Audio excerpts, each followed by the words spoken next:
In this video, I'll be talking about polysaccharide. Now, from the word polysaccharide, we all know that saccharide simply means sugar, right? It simply means sugar, right? And from the word poly simply means something complex, something big, and we can simply say it simply means many, right? So polysaccharide simply means many sugar. That is, whenever you are having something that is complex, the complex form of the simple one, which is the monosaccharide, is actually referred to as polysaccharide. So polysaccharide is actually formed as a result of what? Of repeating units. Let me just say repeat units of monosaccharide. Monosaccharide. That is when monosaccharides are actually joined together. That is in a more complex form. That is actually what polysaccharide is, right? And don't forget that mono simply means one. That is when we have, let's say this represents one sugar. One sugar is connected to another sugar, which is connected to another sugar, which is connected to another sugar, another sugar, another sugar, in a more complex form, right?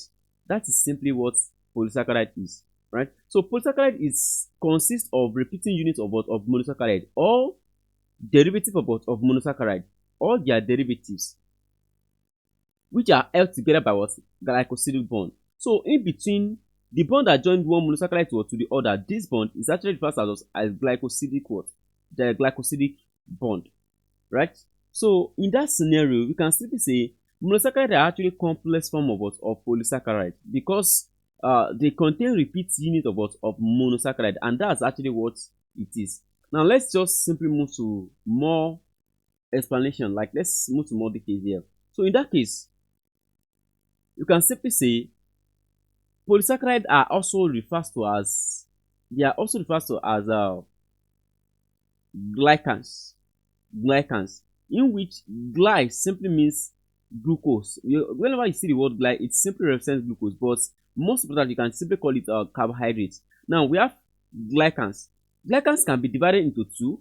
It can be what? Homoglycans, or what? Or heteroglycans.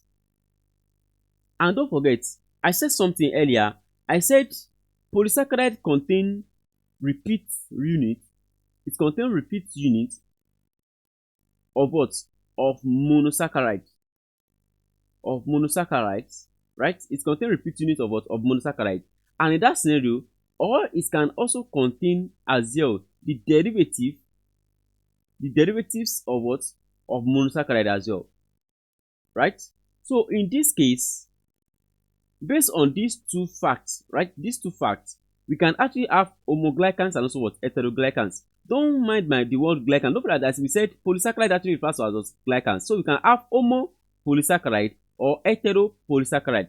Homopolysaccharide are actually a types of polysaccharide that contain single monosaccharide or two. It contains single monosaccharide or two. For example, the case of what? Of starch. In the case of starch, glycogen, right? We have case of what? Let me simply say dextran. Yes, dextran is also part. We have dextrin as well. So all these guys are actually what? They are referred to as homopolysaccharide, because it contains single monosaccharide or two. So homoglycan, whenever we hydrolyze homoglycan, we are going to have what? Single monosaccharides. Do you get? And types are starch, glycogen, dextran, and also what? Dextrin. So polysaccharides actually, they are commonly referred to as glycan, and at the same time they can be divided. They can be of what? Of two types. The case of what? Of homopolysaccharide, and the case of what? Of heteropolysaccharide. So homopolysaccharide are polysaccharides that are formed from what? From a single sugar unit. Homo are formed from a single sugar unit. Homopolysaccharide, they are formed from a single what? Sugar unit. That's homopolysaccharide. That's homoglycans, or simply homopolysaccharide. They are formed from what? From a single type of monosaccharide. That is, they contain a single type of monosaccharide. For example, in the case of starch that I'm talking about earlier, Starch simply contains glucose all through. It contains glucose residue all through, right? And one important fact that I want you guys to understand as far as polysaccharide is concerned, polysaccharide can be branched or unbranched. That is, apart from them being in linear form, they can also be in branch form, right? And being in branch form, this is basically what I mean. Let's say we have what different glucose residue. We have different glucose residue. Let's say this circle represents the glucose. This also represents the glucose. This also represents the glucose.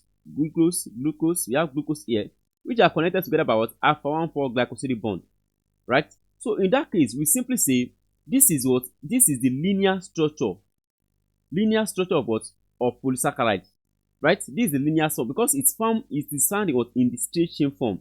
Check it out. And in that case, you can simply say, okay, well, this is one glucose residue connected to another one, in a similar orientation, right? But in the case of branch polysaccharide, right, you can have another glucose connected to any other position of the hydroxy group, any hydroxy group that I find in the structure of glucose or any other thing. Check it out. So what I'm basically saying is that polysaccharide can be branched. It can be branched or unbranched or linear. Let me simply say branch or linear. Linear simply means straight form, and this is straight form that you are seeing. But whenever they are branched, you are going to have another bond connected in another position, in another orientation of the hydroxy group, right? For example, now I'm going to show you one case. In the structure of glucose, we have different position. Let's say this carbon number 1, this is carbon number 6, CH2OH. Check it out. So whenever you're talking about linear form, that means simply we'll be using carbon number 1. There will be a formation of alpha glycosidic bond on carbon number 1. But whenever you're talking about branch form, another bond can also be formed by another glucose. Let me basically show you the diagram for better explanation rather. So let's say we have one glucose residue here, right? This is one glucose residue, right? And we have another one here. Let's say this is the one that is in carbon number 1, right? And we have another one here. Let's say this is another one here. We have carbon here, right? Just to indicate the carbon here, we have oxygen here connected to this one. So we are going to have let me basically say something here. Let me see this in this side, right? So let's go.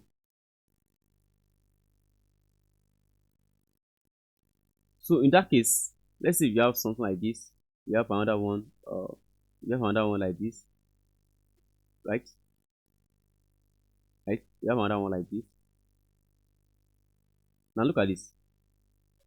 It should be orientation of the bond should be here actually.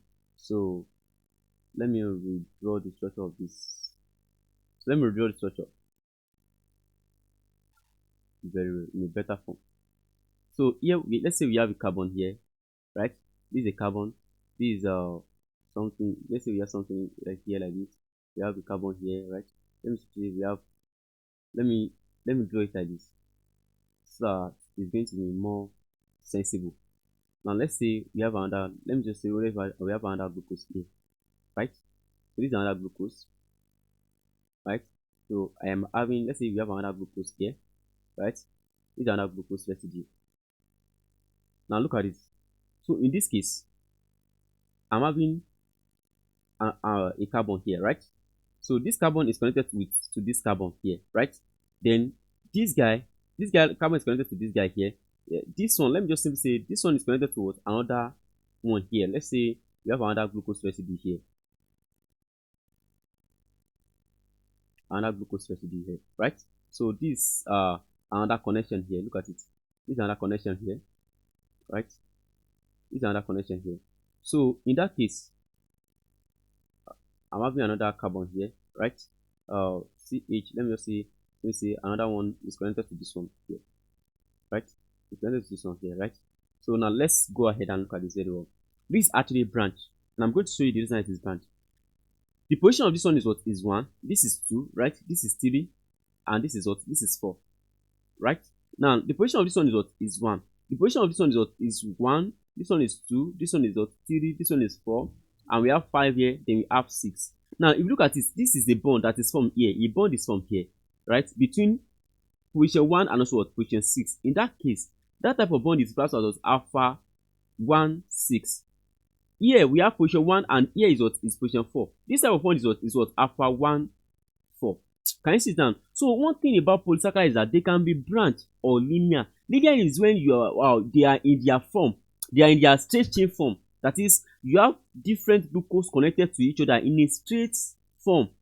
Check it down, and that shows that they are linear polymers of glucose because a single bond can be found in that structure.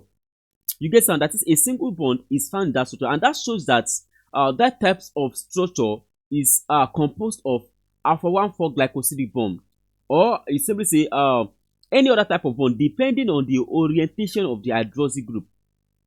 Because hydroxy group is actually glycosidic bond is formed in between the hydroxy group. You understand that the hydroxy group are actually the one that actually contribute to the formation of the glycosidic bond. Now look at this very well. Since a glucose can be attached to this side here, you can notice that there is alpha 1 4 here, and you notice that there is what? Alpha 1 4 here. Right? So that shows that these ones are in branch form. So we have branch polymers of glucose, branch polysaccharide, and also what? Linear polysaccharide. Are you guys following now? So in that scenario, whenever we are talking about homoglycan, homoglycan can be what? In its branch form or linear form. It's an example of what? Of linear form of homopolysaccharide is when we are talking about the case of what? Of amylose. I'm going to explain it now. Let's say we have the case of amylose. Amylose. So let's just go. The case of amylose. What I'm basically saying is that this starch is made up of two important components. We have the case of what? Of amylopectin, right? And the case of what? Of amylose. Amylose. So amylose is actually what? A linear polymer